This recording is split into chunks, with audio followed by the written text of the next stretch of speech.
Hey everybody, this is Francesca Maxime, and this is Wise Girl for January 30th. It is a Tuesday, and a little snow overnight here in New York.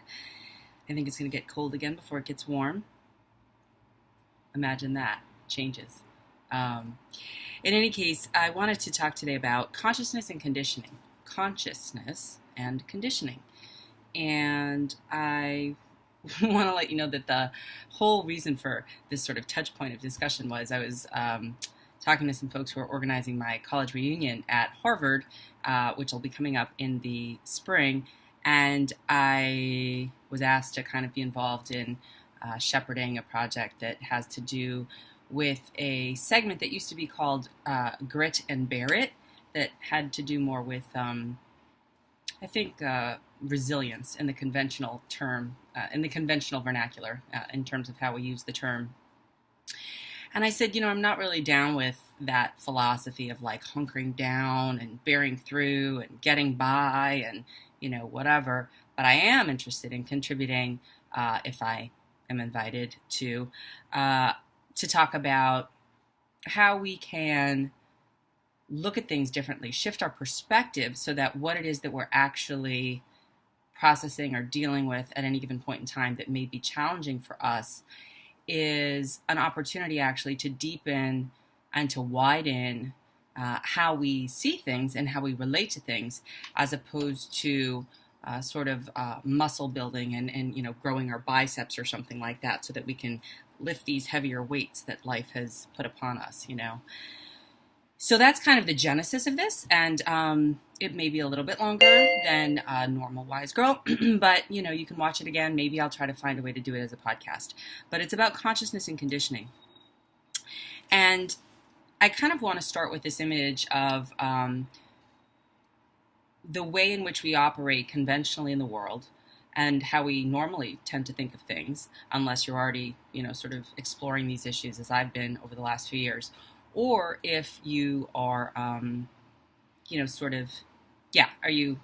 you sort of in tune with what consciousness is about, or are you more living in your body in this sort of relative world of I'm a mom and I go to school, or I drop my kids off, or I'm Jewish, or I'm Haitian Dominican, or I'm a man or a woman, or I'm married, or, whatever these identifiers are and signifiers are. I graduated from Harvard, or I graduated from, Oberlin, or whatever it is that your signifiers are. I live in New York, I live in Kansas. It doesn't really matter. It's just whatever it is. It could be a up story, or it could be a down story, right? It could be that like I worked in Ohio in the Rust Belt and now I'm unemployed and laid off. It could be that I just won a MacArthur Genius Grant and I'm amazing and feeling good about myself. The story, it doesn't matter. You can just insert content here. Doesn't matter, right? Just like you see content providers on any of those like YouTube channels and stuff, for example. There's tons of different stuff out there. So the story is less relevant than the process. So picture an inverted triangle, right? Like up here is wide, down here is pointed. We often live down here as we naturally would in many ways. And this would be sort of, I would call it the body, meaning the world of sense experience. We see, we taste, we touch, we feel, we think, we, exchange, we hear, we have certain emotions, we have certain feelings, we have certain ideas, certain thoughts, we make certain plans, we remember certain history, personal and global, we explore different ideas, from outer space to, the depths of the ocean. We do all these things using these sense doors, these sight, sound, thinking, our mind, our brain, all of that, right? Then there's the mind, the actual way in which that kind of thinking and manifestation of what I'm going to call our relative world comes about through our mind, right? Our mind is that which kind of synthesizes everything, puts everything together, sort of looks at, is this connected to this or isn't it? And if so, why or not? And do a lot of thinking in that arena. Try to make meaning out of certain things. We try to find a reason for certain things to exist or to have happened. And that's a lot of activity in the brain, but the mind being a whole mind, body, heart, collective experience of interoperation, right? It's like a big gear factory, and we're manufacturing oftentimes thoughts that oftentimes we keep on making the widget, and then they become this big widget thing. It could be a Cadillac, for example, and then we have a certain belief system, a belief that because we've been doing it a certain way for so long, that this is what happens, and this is the way that it is, meaning that universally that it is, right? So that could mean, if I'm going to extend the analogy about the car, that this is how cars are made, this is the way it's done, this is how the factory does it, this is the only way that it's made, this is the way that I've always made it, this is the way that it happens. And now, we're looking at driverless cars, we're looking at robotic things, we're looking at stuff that, is not even at all based on that, and cars that don't use diesel and gas.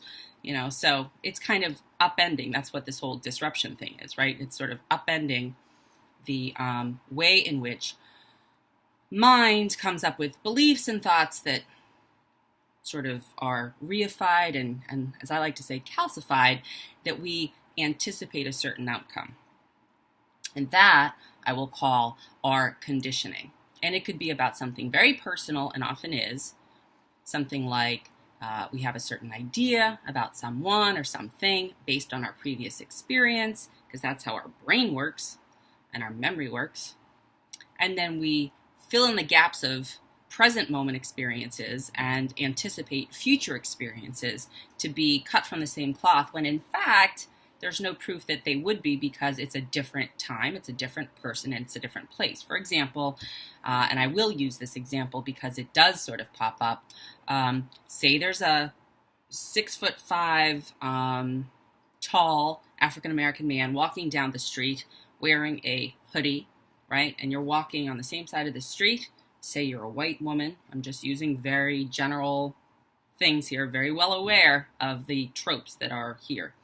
And you say to yourself, I don't know about this person, because there's something inside of you that gets activated. You're going to walk on the other side of the street and maybe grab your pocketbook and, keep on walking, saying, okay, well, now I'm safe.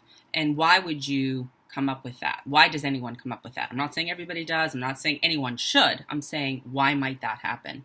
Because oftentimes, one will see reified images of that in the media, or a personal experience of that, perhaps having happened in one's family. And so maybe it was a story that happened to your mom or your grandmom, or maybe it was something that, happened at a small level to you at one point, but isn't actually present in the current experience. And so you then, anytime you see someone who remotely resembles that person, you will back away. Okay, you'll pull away and you won't engage. You have an idea or a story in your mind about what that is.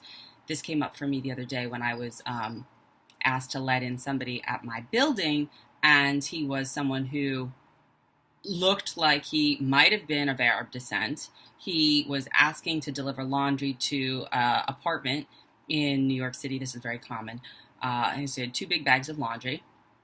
And he wanted to know where the slip was supposed to be delivered to. And I looked at it and it said 3L. And I said, 3L. And I said, why didn't you buzz them in? He said, well, I buzzed it, or I don't know what the deal was, but he was in the foyer. He wasn't actually inside the building yet. And I let him in to go up. And he's like, don't worry, it's from the laundry around the corner, over here. And he named it and he gave me the address. And I said, well, all right. But inside, I had some idea in my head, oh my God, is this person going to do harm? Is there something besides laundry in that bag? I think you know where I'm going with this. Am I going to be putting other people at harm, myself at harm? Was this the wise decision? How do I know that what this person is telling me is true? I don't, right? And where would I come up with any of this stuff? This is all going on in my mind. I'm not talking about this to anyone. I'm not saying it to him. This is all what's going on in my mind. This happened 2 days ago. from media, from, my own work as a journalist, from all of the images and tropes and, different lines of thinking that we hear from people, all of that kind of stuff. But in my own direct experience, do I have any need or reason to believe that this person meant anybody any harm? Absolutely not. That came totally from me. It was fear of my own making. And as it turns out, he turned around and he walked out because he delivered the laundry, right? There was nothing there except for what was in my mind that was based on my conditioning, not even based on my own personal experience, but based on my consumption of media and the seeds of fear that were planted by events that did not happen to me, ever. Okay? So, that's conditioning. Mind can be conditioned.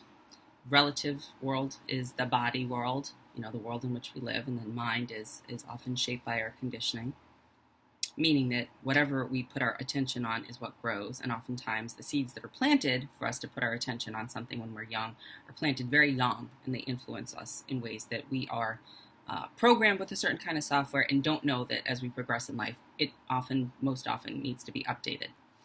So then on top of this triangle, we're working with this triangle, is consciousness, infinite consciousness. So what's that? It's not anything that we are not of or what we actually are, and yet at the same time, we often don't operate from this point of a lot of space and fluidity and really room to invite the present moment and seeing things as they really are and not as we perceive them to possibly be based on our conditioning, right? We kind of live down here oftentimes without tapping into what's up here.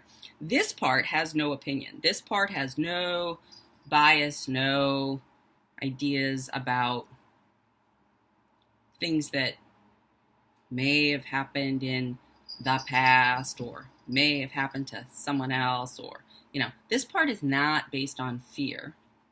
This is all about trust and love, and it's not a cognitive thing. We don't make a decision, really, about this. It's just the way that it is.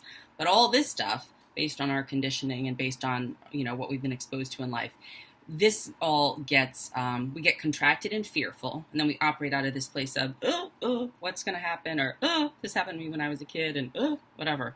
And there's a valid reason for all of that, and it's really important to investigate all of that.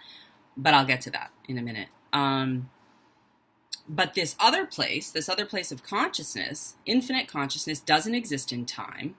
Okay, linear time as we know it is sort of a placeholder for the ways in which we have thoughts that arise, and we put meaning to one thought arising and another thought arising.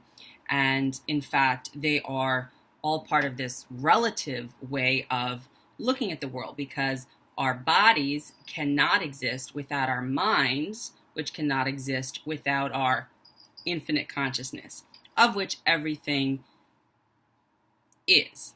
It's enveloped by, created by, a part of, not a part of, meaning like it's not separate from.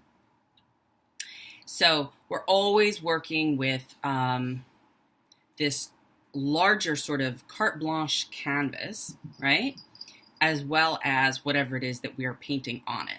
That's what we're doing with our bodies and with our thoughts and with our minds and our experiences. We paint with a certain brush using oil or watercolor or this or that, and we think that like that's everything. But it's not. Everything is the carte blanche canvas. That's consciousness, infinite consciousness. So if you just were to take that canvas and just make it infinite, there would be space and room for everyone and everything and all experience and all of that. But experience would be unique to you because you are a certain manifestation of what that consciousness is. Because, of course, you do not look like your neighbor or your whatever in a lot of ways, and they didn't have your parents or particular upbringing. So that's where all of this conditioning kind of comes in the middle that shapes the way in which we uniquely see the world, which isn't to negate the fact that our consciousness isn't all the same, meaning from person to person to person, infinite consciousness is what we are a part of. One of my teachers likes to call it loving awareness because it isn't rooted in fear the way this other stuff can be. It is just essentially what one would call a trusting energy.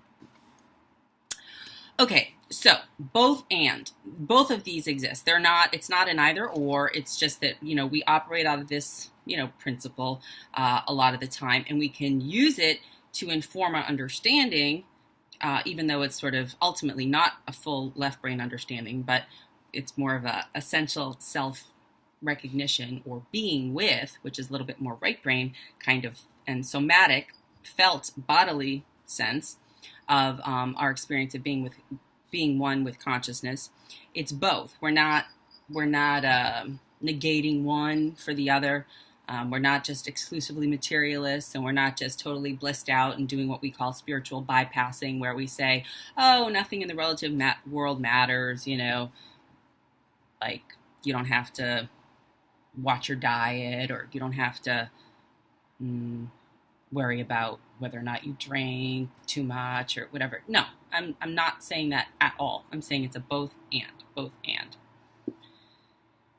So, consciousness and conditioning. I'm looking at my notes because it's a kind of a big concept. We know down here at this place of being this body that we are not a fixed thing, but we think we are. Like I started earlier, I identify as a mom, as a Haitian Dominican Italian, as a furniture maker, as a as a weather forecaster, as a whatever, as a 5'4" tall, child, or whatever it is that we use. But our bodies actually change every 7 years. All the cells in our bodies change every 7 years. There is no fixed sense of self, just like there's no fixed sense of anything. If you look at a river, the water that's flowing through it all the time is ever changing, but we call it a river. We call it a fixed thing, a river. A waterfall, you go to Niagara Falls, it's called Niagara Falls. It's like a place, a location that we go to. That's fine, but in this moment, it appears a certain way, but it never would appear exactly the same way to anyone before or since, right? Because it's ever changing. The water that's there right now isn't going to be the water that's there a minute later, or a second later for that matter. And our bodies are like that, but because it's so subtle, we don't really pay attention to that, and so we attach a whole lot of meaning, which is a story and a thought and a belief, to our identity. And whatever that has been constructed by, whether it's aspirational, like I want to be a billionaire or a millionaire, or whether it's just, oh, woe is me, I've had abusive parents, and, there's a lot to be said about what's in there, and I want to get back to that, so it's not a shaming thing that I'm saying, because trust me, I've worked with a lot of this myself personally, in therapy and through other practices, and it's just to look at like where our ideas coming from, or our beliefs coming from, whether they're helpful or not. And one of the stories that came up recently that I thought was an interesting way to talk about this both and phenomenon is in the newspaper, I think yesterday or the day before, the guy who founded IKEA furniture died. And it said that he was both a Nazi sympathizer and a, sort of visionary. And he also had a really good friend who was Jewish. And so the question is sort of like, well, how can you have both, right? What kind of person could have both of these ideas? But a person can have basic consciousness, but because they have this idea of feeling, that they have this personal connection to this person who was just a really good friend of his, he can absolutely be connected and feel good around this person because he has a direct experience with this person as an individual. Forget about whatever the identifiers are around it. But he can also have these other beliefs that are hardened over time that are really destructive. And the reason for that, according to the article, was that his grandmother was a Nazi sympathizer and fascist, and he was very close to her. And if you look at psychology and attachment theory, which has been studied by a lot of people since, but was first kind of talked about by John Bowlby and Mary Ainsworth, they talk about how our earliest caregivers are responsible for the way in which we are conditioned. So if we got the attention, the care, and the love, looking at that baby saying, "Oh my goodness, aren't you just so special?" And like that you felt that as a baby from your mom or dad or grandma or grandpa or nanny in Bowlby's case, that you will, even if the person kind of screws up sometimes, but then circles back to figure out like, what went wrong with that? I didn't quite feel like we got reconnected. They do a rupture and what they call repair scenario. If you have a good enough caregiver, you'll likely have what they call secure attachment. And that enables you to live in this, if we're going back to our inverted triangle, in this world of, being a human being that has a body, even if it changes every 7 years, that operates in the world in a way that is sort of more relaxed and flexible and fluid, kind of more adaptable, changing, able to kind of see another person's point of view, aware of the fact that, just because I have a certain experience doesn't mean that that's applicable to all experiences.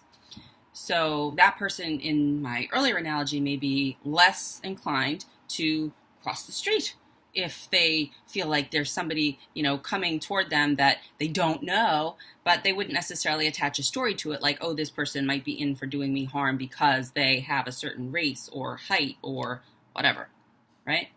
Insecure attachment, on the other hand, tends to be the way that the neural pathways are laid down early on when the person is really not able to get what they need from their caregiver at a young age. So there's a few kinds of insecure attachment. People tend to have a basic sort of orientation around this if they have insecure attachment, but you can have a mix. Mine tends to be what one would call ambivalent attachment, which means that if somebody kind of sometimes gave you what you needed, but then wasn't always there, and then they gave you a little bit more, but then they kind of pulled back, you learn what they call ambivalent attachment, which is that because you're not really sure if you're going to get your emotional needs met, and by the way, this is applicable even if you had, food, clothing, shelter, even if your parents had, middle class or upper middle class upbringing or whatever, this cuts across the board. It doesn't matter. So you can intellectually know your parents provided for you, but still have a feeling that there was just something missing that you needed. So that's totally valid. It's the difference between what we would call implicit and explicit memory. Implicit memory is how you felt about your childhood. You have a sense of things. And explicit memory is precisely things as they happened. So that's like autobiography with explicit and sort of memoir in terms of implicit, how you felt about it. So in my case, ambivalent and insecure attachment means that I'm sort of always scanning the environment for waiting for the other shoe to drop, always sort of being hypervigilant, always trying to make sure that, the bad thing doesn't happen. So I do, so much preparatory work. I'm trying to make sure that everything's okay, making sure that I get what I need by trying to not be offensive to anyone. Insecure attachment on the avoidance side, aversive, avoidant, means that you likely had a caregiver that was a little more neglectful, didn't give you what you needed, was somebody who, when you turned to them for attention, when you were looking to your mom and dad or whoever it is that was taking care of you, and you wanted them to see you and soak you in and give you that woo, look into your soul eyes as even a baby, and they were kind of ignoring you because, again, this isn't about judgment. This is just about the experience, right? They probably had their own childhood developmental traumas that predisposed them to being this way, that they just weren't able to really delight in you in the way that that you need as a mammal. It's not special to you or unique to you. It's not like there's anything wrong with you for needing or wanting any of this stuff, which is the story that we tell ourselves oftentimes later in life, like, oh, but my parents put me through college or they did whatever, and so I should be fine. And listen, don't listen to that voice right now. That voice could just be parked on the bench, and you can also recognize that if you didn't get what you needed when you were a kid, especially in this case of And I call it neglect because that's the way that it's described oftentimes. It's just not being there, not feeling felt and seen. Then you can develop this avoidant insecure attachment. And then there's a third kind of insecure attachment called disorganized, which is often present with people who've experienced a lot of abuse, and they'll have a mix of these different insecure attachment styles.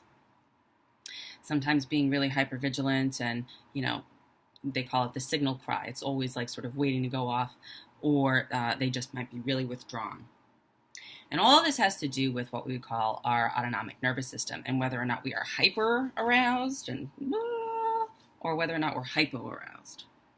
And we're sort of like, yeah, well, I don't need you. No, I don't need this. Well, I can do it on my own. This is something I'm going to handle this. I don't talk about my issues. I'm getting too intimate with you. I'm too close.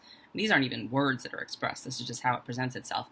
I'm going to back off and break up with you, or, quit jobs, or move on, or move to another country, or something like that. Whereas the ambivalent is like, let me make it work. Let me make it work. Let me try again. Let me try harder. Why isn't this person listening to me? And they flood the situation with too much activity and too much emotion. So those insecure attachment styles make up, I want to say like 40% of the population or so, and 60% of the population is roughly the secure attachment styles. But the basic point about all of this is we all are a manifestation of this larger piece of consciousness, but our conditioning often very early on is laid down by our early caregivers in terms of whether or not we have secure attachment or insecure attachment. And based on that, then we're going to operate in the world in a certain way and make certain assumptions about it, and be a little bit more calcified and reified in our beliefs, and not as flexible to being able to have a more expansive sense of what could be up here, right? Be more trusting, be more allowing, be more open to possibility, wonder, delight, curious, right? That's all coming from, this place of not only secure attachment, but sort of touching into the fact that we're not just this finite thing at the bottom of the triangle. I will say, quantum physics, mechanics bears this out as well in terms of this business of our bodies changing every 7 years, and the river never being a fixed thing and everything changing in it all the time, and, the sky, here to use another metaphor, not being the cloud or the storm. Like, what is a sky, right? Like, they appear, they disappear. Like, Thich Nhat Hanh uses the analogy of like, vapor is water, is ice, is, right? It's all the same, but it shifts,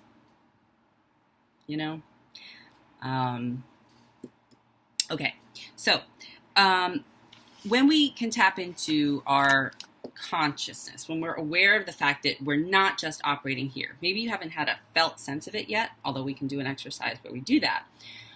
There are some really amazing teachers called, not called, one of them is called Rupert Spira, S-P-I-R-A. He talks about this a lot.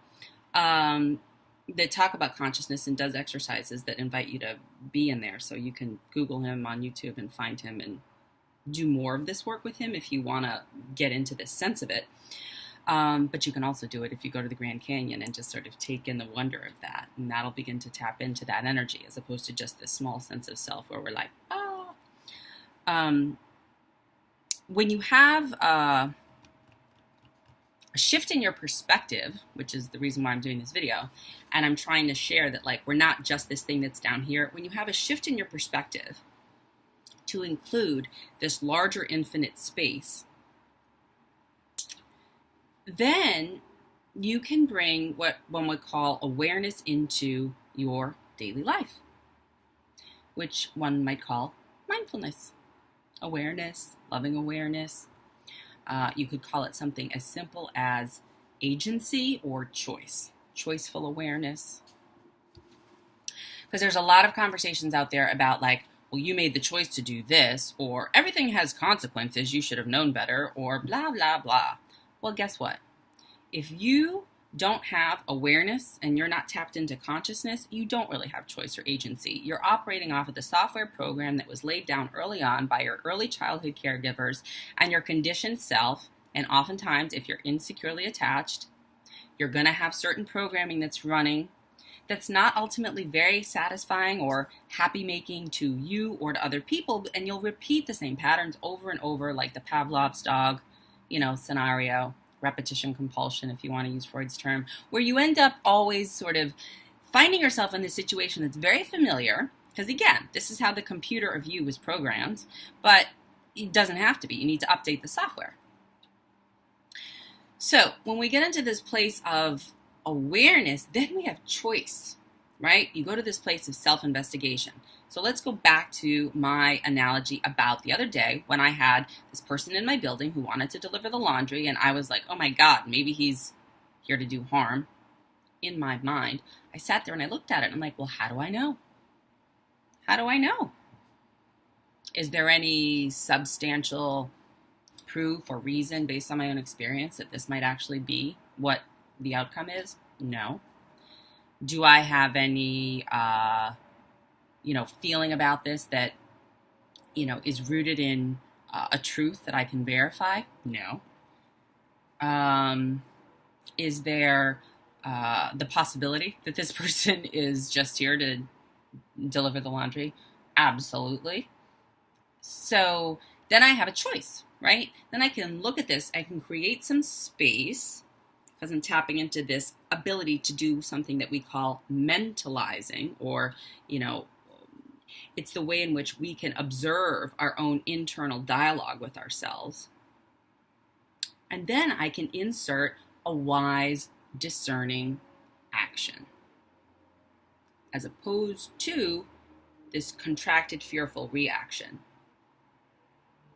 So my response can be informed by questioning, am I sure? How do I know?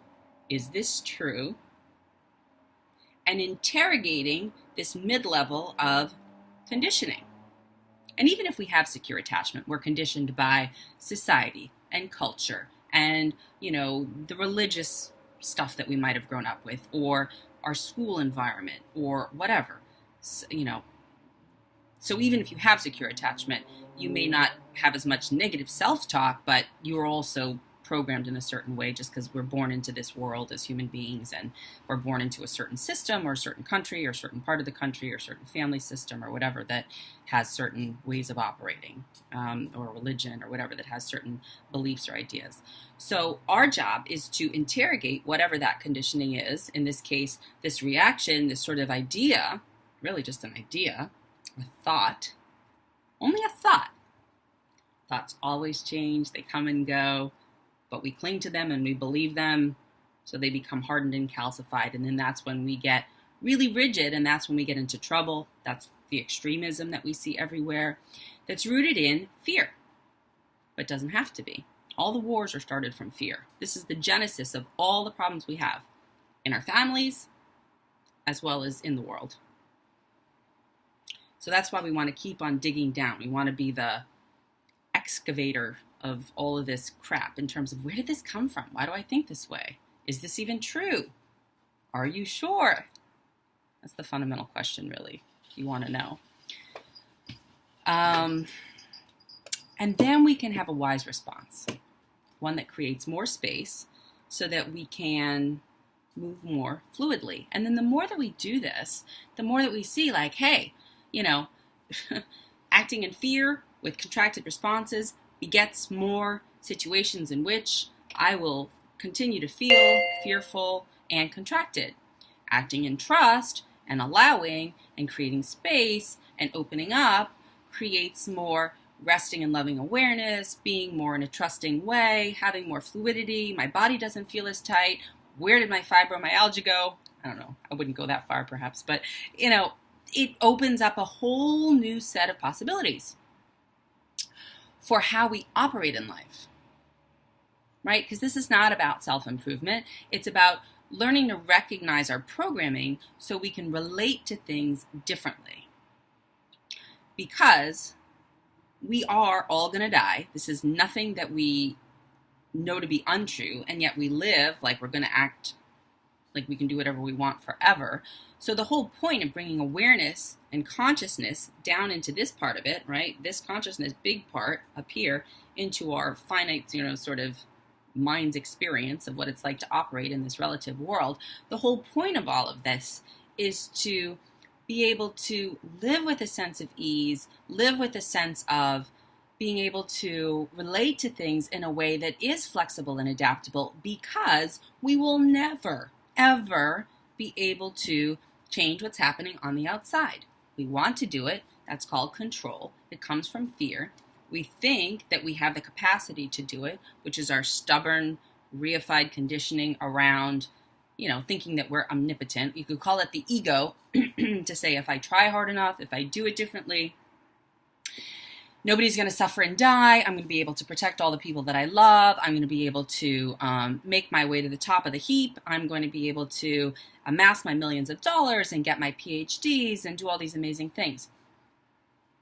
That's not what we're talking about. I mean, you may do those things, and that's fine. I'm not discounting them. But the real thing that we're trying to look at here is the basis that we're relating to the world. Okay? To what degree are we aware and choiceful about what we're doing? How can we have this mentalizing observer process for our internal working mind, whatever's going on inside of us, knowing that it has all of these little tendrils that are going on in here, right, that are based on our own personal experience. Other people don't see things the way that we do. Other people don't have the experiences and, react in the same way we do. We're unique in that way. We may generally have certain kinds of similar experiences with certain kinds of tribes of people, but really we see things in a unique way, and we put them together in a unique way based on our own experiences. So this mindfulness is really this non-judgmental moment-to-moment awareness. Mindfulness, you've heard it said a million times. Mindfulness, let's be more mindful. Okay, let's be more mindful. Let's be more hurtful. I like to say, let's be more consciousful. Let's be full of conscious, not conscience, but consciousness. Consciousness. Let's be full of that. We are already full of that. We just don't realize it. We forget, because we operate down here at the bottom of the triangle, not up here at the top. Or we forget. So the mindfulness is the non-judgmental moment-to-moment awareness of whatever's going on in the present moment, right now. They'll call it the infinite now, the eternal present. This goes back to this idea that time is just a construct that is used as a helpful signifier for the ways in which our thoughts are created and placed. But that what's in between thoughts is something that never goes away, and that we could call that consciousness, right? So if you think about it this way, think about a symphony, Beethoven's Fifth Symphony. You're like, wow, yeah, that's an amazing piece of music. Even if you're like a hip hop fan, you kind of would have a hard time saying that that was junk, right? And I love hip hop too. Don't get me wrong. I'm just using an analogy. You could like heavy metal or whatever you like, country. I don't care. But you'd be hard pressed to probably say that Beethoven's Fifth is a piece of junk. So if you look at it and you listen to it, part of what makes that whole thing so amazing, even though there's the big crescendo that we know it's kind of coming to, because I think at this point everybody's probably heard it once, what also makes it work? What's necessary and part of it to make it work? That isn't this big crescendo or this solo or whatever. Not a trick question. It is the space in between the notes. The space in between the notes. Sometimes there's a few beats, sometimes it's longer, sometimes it's shorter, But there is space always that exists as this girding under, it's in all of the notes, and it's also there when the notes aren't there. That's consciousness. That is the blank canvas that we paint on with all of our thoughts that I was talking about earlier. It never is not there, but sometimes we're so like Jackson Pollock with our painting that we forget that there's a canvas back there. We've just thrown so much stuff on it that we've obscured it. Or if you're just living in a world of noise and you don't put any space in between the notes, or there isn't any space in between the notes, it's really easy to get confused and think that that's all there is this cacophony. And it creates kind of a wall of sorts in terms of our ability to tap into our consciousness. And that's why meditation and mindfulness can be helpful, because we're in silence and we listen to what's going on internally. And we watch our minds. We watch how our minds work. We don't judge when we have thoughts that come up, because we have understood that they come up from this place of conditioning. And we don't do what we call identify with the thoughts, or we don't identify with the bottom of the triangle, our body. We don't do that so much anymore. We just sort of look at it and say, oh yeah, this is part of what's changing, and floating in and out.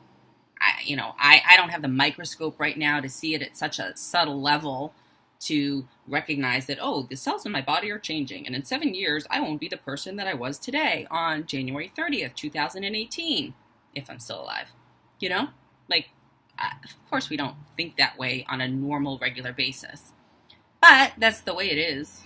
So when we actually sit in silence, in mindfulness, in loving awareness, when we just are the observer, we're mentalizing, we're looking at what's happening in our mind. We're not attaching to the story about it, because meditation is just about noticing when thoughts arise and then coming back to the object of your concentration, which oftentimes is a breath or a mantra or whatever. Or could also be, and here's your ticket, I'm giving you the secret. Your mission is, should you choose to accept it, this is my Tom Cruise analogy, because I think he's coming out with a new Mission Impossible movie, but this is a possible mission, actually, which is amazing, because it is your secret to well-being.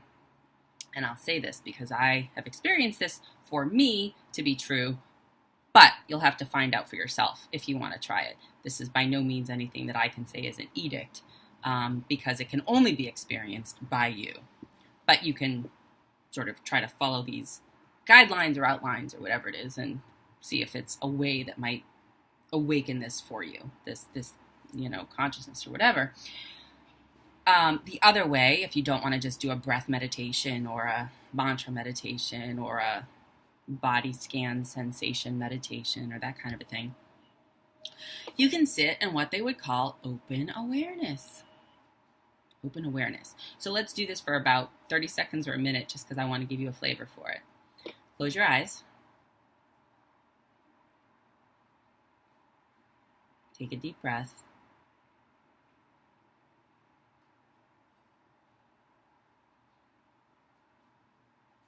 Recognize that there are sounds happening near and far.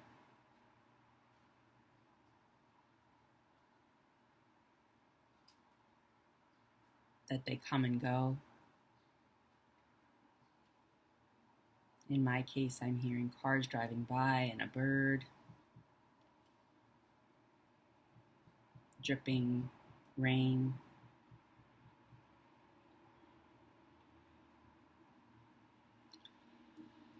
And I'm also noticing my butt seated in the chair and my feet on the ground, and feeling what it's like to have my feet make contact there.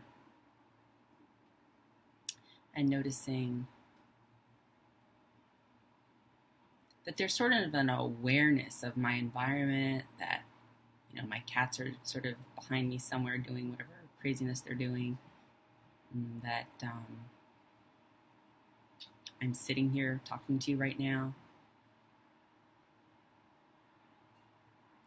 There's an awareness of the fact that I'm thinking about this meditation with you, and yet that awareness itself, that is aware of sound, that is aware of the butt in the chair, that is aware of the presence of the cats, that is aware of the thoughts of my meditation, that awareness itself has nothing to do with any of those things, in the sense that it is observing those phenomena. So that's our consciousness. That's infinite consciousness. That awareness that is there always.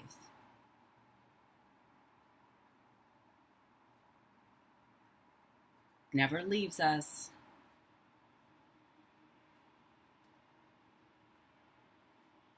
And we can rest in that.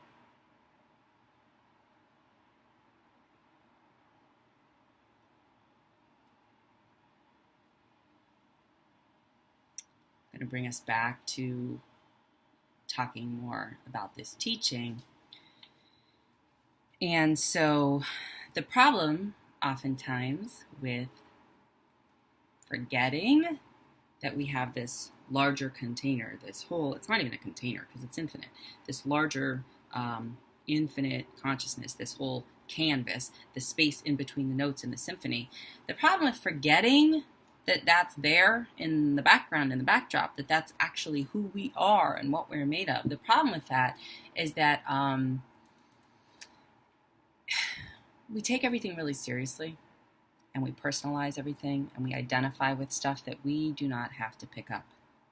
You know, there's a teaching that goes, you know, my burden is so heavy. I have, you know, so much stuff, my this, my that, my blah, blah, blah, blah, blah. Yeah, well, okay, what if you didn't pick up that sack? Right? What if you didn't actually pick up all of that? What if you lay your burden down? And you say, but I have 3 kids, I have a job, I have a husband, I have, you know, 2 jobs, I have 5 dogs, I have a, yeah, right. So we're not talking about the fact that there isn't all of that real pressure that's down here on the bottom part of the triangle in your relative world, with your body, with your interactions, with your relationships, with your feelings and your emotions. We're not talking about that. We're talking about identifying with the fact that you think that all of that is only all of who you are. Because it's not. You are this other consciousness, and you're that. So it's all of this space, and then it manifests in mind, that manifests in the body of this relative world that we live in when we're here in the body, or whatever, maybe 70, 80, 90 years if we're lucky. And when we disidentify with that being the only thing that we are, when we give ourselves a little space, when we rest in that note, in that space in between the notes in the symphony, or we kind of step back and see the white space on the canvas of the painting, when we can kind of connect with that part of it, a whole new way of relating to things opens up, because we've created enough space to be able to see things for as they are, and then learn how to insert what would be a more choiceful response as opposed to our reactivity, because we are moving from this place to a place of interrogating our conditioning, this middle space. We're interrogating that, we're investigating that, we're getting insights there, and then we're saying, oh, how does this inform what I'm doing right now, my reactive programming? And then we update the software of our conditioning. Because the problem is oftentimes that we don't realize that we can update the software. We are malleable. Neuroplasticity shows us in our brains, many studies, that while it's true that based on our survival responses, we have, the lower brain structures, the amygdala, that are based on fight, flight, or freeze, that have to do with that John Bowlby, Mary Ainsworth attachment theory, insecure attachment, being ambivalent and avoidant and disorganized, and then secure attachment being what you would get, if you will, if you had a securely attached relationship with your early childhood caregivers. That leads to a happier midbrain, a happier emotional brain that's able to be more balanced and stuff. And then that enables us to kind of operate out of our prefrontal cortex, which is the place that makes executive decisions, executive functioning, where we can bring our rational self online. We are 40-year-olds or 30-year-olds or 25-year-olds or 60-year-olds that are running around, oftentimes operating out of what we would call an encapsulated child, which is this 5-year-old or 10-year-old that's inside of us, or maybe 2-year-old or pre-verbal, who knows, that is the one who is driving the bus of our lives. And then we're saying to ourselves, why does this thing keep happening to me? I'm really successful here. I'm the CEO of this company, but I keep on having this really awful thing where I can't keep a relationship, or I, can't figure out why I can't drop this addiction. Could be to porn or booze or whatever. So I'm really successful, but what is this business about? Why can't I change that? Because your encapsulated child is still operating. That kid can't touch the gas pedal and the brakes of the bus that you have given them the keys to. And so they're crashing the bus all the time. They're falling into the ditch and, keep getting the tow truck. If you have money, you get it to get pulled out. And so you get back on track, and then you drive another 80 miles, and then you crash again, or you have a little fender bender, and, whatever. So how do we uproot that? By bringing the prefrontal cortex online and then saying, okay, well, this encapsulated child doesn't need to be the one who runs our life. A lot of people spend a lot of time in therapy working with the encapsulated child, this little kid that needs your compassion and your love and your attention. And that is an important factor in terms of bridging the gap between, the perceived gap, I should say, between what's down here at the bottom of the triangle and up here. Because if you can untangle the knots of your own family history and any of the programming that kind of like worked for you to survive as a kid, but doesn't work for you to survive as an adult and to live well, so it was useful for surviving, but it's not all that useful for thriving, then you can start to say, okay, well, I'm going to look at my family history. These stories don't define me. They are stories. It is stored in my body and my limbic memory. They call it the emotional brain, the midbrain. They absolutely are stored, and they create imbalances in our nervous system where we are hyper-aroused or hypo-aroused. We often have these default patterns that aren't really that helpful because they rule us as opposed to we being able to rationally kind of, insert a choice and then say, okay, well, I'm going to make this other decision. And unfortunately, we often shame ourselves because we'll say, I know I shouldn't be doing this. I shouldn't eat the bag of Oreos. Why can't I not eat that? Or why can't I not yell at my husband or something? Because it's your midbrain, it's your emotional brain, your early childhood, encapsulated child, experiences your insecure attachment style that's manifesting. Why do I always go in the other room and slam the door? Yeah, it's because you're operating to try to keep yourself safe. Why do I always go out and get drunk on, after an argument? Right, it's because you're trying to keep yourself safe. And you're ashamed for knowing that there might be another way, but not knowing how. And then you keep repeating this behavior, which makes it worse. Then you feel ashamed about that. It's an awful cycle, but it's very understandable. But there is a way out. And I say the way out is knowing that there's nothing wrong with you. That the way that your limbic system is operating, the way in which your programming is playing out is absolutely what it needed to do to survive. So yay, you survived, you're here. And now you have sort of, perhaps, maybe, based on this or any other stuff that you're doing, an awareness that this consciousness stuff is really who you are, which is amazing because it's infinite and spacious and it holds everything. It holds the shadow side. It holds the stuff that we do that's maybe not so skillful or kind of unwise, and it holds the beauty and the joy and the arc of justice, as MLK said, is it bends toward the good. We're sort of wired in a sort of finite way to be responsive toward our survival with this conditioning. But on the other hand, once we kind of recognize that there's this other level that we haven't tapped into yet, it can be very liberating. And that is, I think, what people talk about when they talk about enlightenment or liberation. I know I speak about my experiences in that way. There was a moment a few years ago when I had a real explosive situation where everything changed for me. And took me a lot of time to get to a point where I understood exactly what was happening and to learn different things. But it's very different from the way I had been operating, which was trying to improve myself or continuing to go back to this story of I'm a bad person, but I feel as though I need to do better, or I'm not really deserving or worthy, but I should be deserving and worthy, or all this crazy crap that's going on in my head that may or may not be going on in other people's heads, that there's nothing wrong with me, there's nothing wrong with you, there's nothing wrong with infinite consciousness. There couldn't be anything wrong with it.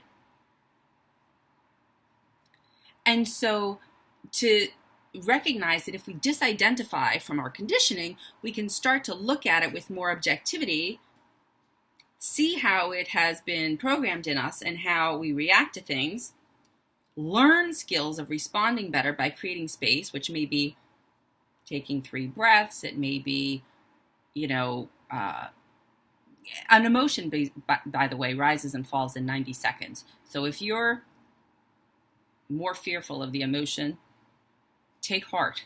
It will not be there for very long. It may come in waves and come and go, but you will not be stuck in that place.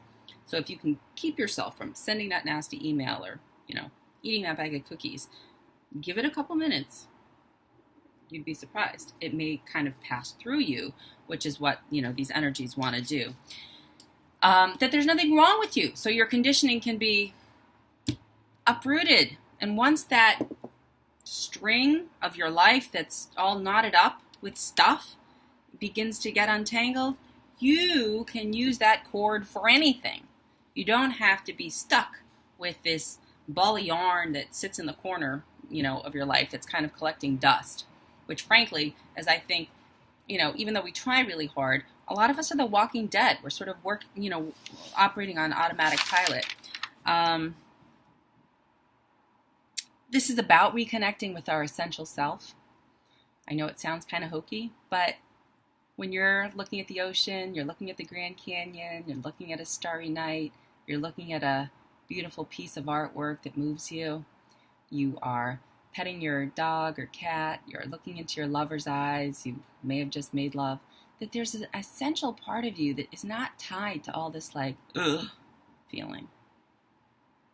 That's who you really are. That there really isn't so much weight that needs to be paid to how much money's in the bank and what car do you drive and do you have a hot wife or whatever. How educated are you? How many degrees do you have? That's fine. It's good. It's okay. But don't need it. Don't crave it. It's there. You may have a desire that arises for it because, we're conditioned. We live in society.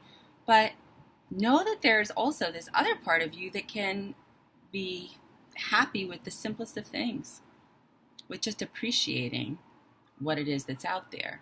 And gratitude practices, which some people will say every day before you go to bed at night, write 3 things down that you're grateful for. I'm grateful for my hot coffee in the morning. I'm grateful for my shower. I'm grateful for my puppy. Whatever. It doesn't have to be a big deal. That those things start changing this midbrain that's been programmed in many cases for kind of more negativity. Because we have a negativity bias. They say it takes it's a 5-to-1 ratio for our negativity bias to be tipped, meaning we need to hear 5 nice things, compliments, if after somebody says 1 nasty thing to us. So if you're in a fight with your husband or wife, they need to do 5 things to correct it that are positive and say, you're beautiful, you're amazing, I love you, here's a box of chocolates, let's have, a dinner out or whatever, to just undo the one thing that you're fixated on and stuck on that they said yesterday that pissed you off. So our brains are just wired that way. When you understand that, you're not so identified with the whole damn thing, then it's like, oh, right, I can hold it a little more lightly, with a little more curiosity, with a little more, humor, for God's sakes. Because that's the way kids are before they're conditioned, right? Kids are filled with wonder, they're filled with delight, they're filled with this ease. That's why play is so important. Curiosity, expansive awareness. They are tapped into this consciousness part on the top of the thing here. And then we condition them with, well, you have to dress this way and wear pink and not blue and wear blue and not pink. And then you have to have trucks and not dolls and not trucks. And that's all cuckoo-ness. But it's what we do, unfortunately. And so somebody said, we spend the first 40 years of our lives putting stuff into the basket and the next 40 years of our lives taking stuff out of the basket. So this is the out of the basket part, right? I'm at that point where I crossed that chasm. I'm trying to pull things out of the basket.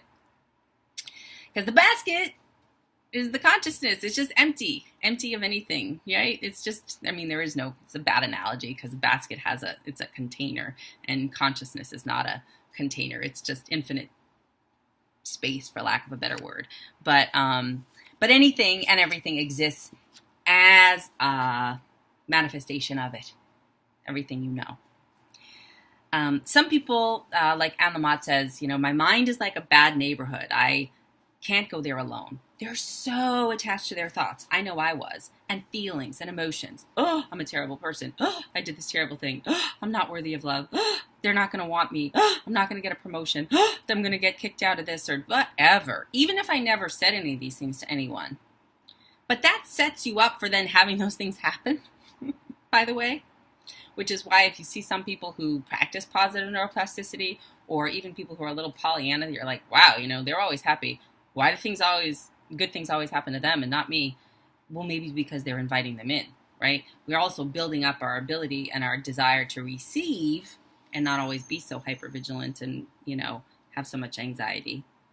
When we can trust that our consciousness is always there and that we can actually start shifting that anxiety down to receptivity, right? Because we know this consciousness is up here. Some people, when they get stuck in that idea of my mind is like a bad neighborhood, they can't sit with themselves in meditation. They find it really hard because the minute that thoughts start coming up, it could be thoughts of planning, like, oh, I got this to do and this to do, and it could be thoughts of I'm a terrible person. It could be thoughts of anything, really. Oh, that person is so nasty to me. I'm angry at them for what they did last year or last week. Could be a family member, could be a coworker. And we ruminate. All that kind of crap is really not helpful. We don't need to dwell there. Although we can recognize that those thoughts will arise, even if we have awareness of consciousness, that those thoughts may still arise, but we just say, oh, right, that's just the old conditioning, the old ego, the old tendrils, sort of still flopping around out there, but they're going to die off because as long as I don't feed it with my attention, then it will die, right? If you don't water a plant and give it sunlight, it will die.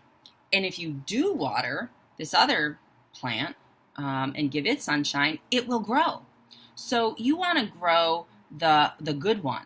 There's an old analogy about these two wolves, and the little kid says to the grandpa, this is the bad wolf that, does everything nasty, and the good one that does everything nice, and which one is the one that's going to win or grow or whatever? And, the grandpa says, the one you feed. The one you feed. So you want to work with feeding the ability to recognize that you have a opportunity to not be exclusively identified with what's down here. You have an opportunity and an invitation to tap into this infinite consciousness, and all it takes is a shift in perspective, a willingness to, okay, you might say it's a leap of faith or a surrender if you want to use that kind of language, or you might also just say, well, it's the way things are. Because if you look at quantum physics and if you look at the way that the biology of the body works, nothing is fixed. So we can't actually identify with something that's ever changing. The body changes every 7 years. So why would I attach all my hopes and dreams on this thing that's really just a construction of an identity or personality or ego? Why would I put all my meaning in that exclusively? Why can't I connect it to this other part of me that gives me more space to then operate down here with more skill and discernment and love and trust and ease, and really takes me from that place from surviving to thriving? Because that's where we live with joy. That's where we can, actually start finding our purpose and meaning in the world and doing what we love and not feeling bad about it and not expecting other people to fix things for us, because we're doing the connecting of the dots. We're doing it. We're the ones saying to ourselves, oh, right, that's what happened to me, but it doesn't define me. I can be the observer to come in and watch and witness, pull it apart, create space, have a wise response. get this prefrontal cortex online, pat the little brain in the middle that's emotional and saying, oh, I was hurt. Give honor to and bow to the low brain that says, well, I only did this to help you survive. And then say, okay, I'm going to drive the bus now. I'm the big person here. I'm the adult. I'm going to be the one who can reparent me and say, yeah, I'm part of this larger, infinite, connective place of which all beings are. That's the other part, all beings. That no matter our actions, we all come out from this place. And from that, we then not only feel more connected to ourselves, but we feel more connected to others. We have more compassion for ourselves and for others. It's a shift in perspective that if you can sort of start to dwell in that space, everything changes and it feels really good. So, long teaching today. Hopefully it will be helpful in some way. I'd love to hear from you. You can find me on Facebook and Twitter at Francesca Maxime. You can also find me on my somatic experiencing listing, and if you'd like, you can book me for a session. Talk to you later. Have a great day.